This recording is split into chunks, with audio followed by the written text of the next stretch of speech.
If you need to connect your domain to a custom email service, one of the most important steps is adding the correct MX records. In this video, I'm going to show you how to add custom MX records for a domain using Namecheap, step by step, so you can route your email through the right mail server without confusion. This is a simple process, but it has to be done carefully, because one small mistake in the record details can stop your email from working properly. So if this tutorial helps you out, make sure to hit like and subscribe for more easy tech guides. Alright, let's get started. First, log into your Namecheap account. Once you're inside your dashboard, look for Domain List in the left menu or in your account overview. Click on Domain List to see all the domains you own. Find the domain you want to update, and then click the Manage button next to it. This will open the settings for that specific domain. Now, at the top of the settings page, click the Advanced DNS tab.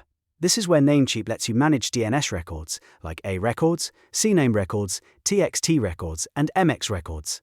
Since we're focusing on mail settings, scroll down until you find Mail Settings. By default, many domains are set to a basic email setup or no email service at all, but for a custom mail provider, you'll need to change this. Click the drop-down menu under Mail Settings and select Custom MX. This tells Namecheap that you want to enter your own mail server information instead of using a default preset. After that, you'll see fields where you can enter the MX record details provided by your email provider. These details usually include the host, the mail server value, and the priority. For host, enter the @ symbol if you want the record to apply to the main domain. In most cases, that means emails sent to your root domain will be routed correctly. Next, enter your mail server address in the value field. This is the exact server name your email provider gives you, so make sure you copy it carefully and do not add extra spaces or characters. Then enter the required priority number, such as 10. The priority helps mail systems know which server to use first, especially if you have more than one MX record. If your provider gives you multiple MX records, repeat the process for each one and enter them in the exact order they recommend. Once all the MX details are filled in, click Save All Changes.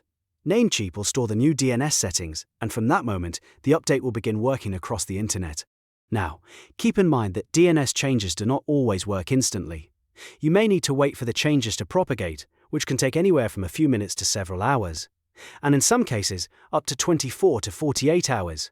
So if your email does not start working right away, don't panic, give it some time, and check back later.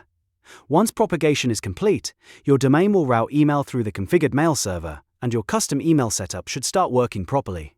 If needed, you can always go back into Advanced DNS and double-check the host, value, and priority fields to make sure everything matches your provider's instructions exactly. And that's how you add custom MX records for a domain using Namecheap. If this guide helped you, please like the video, subscribe to the channel, and turn on notifications so you don't miss the next tutorial. Thanks for watching, and I'll see you in the next one.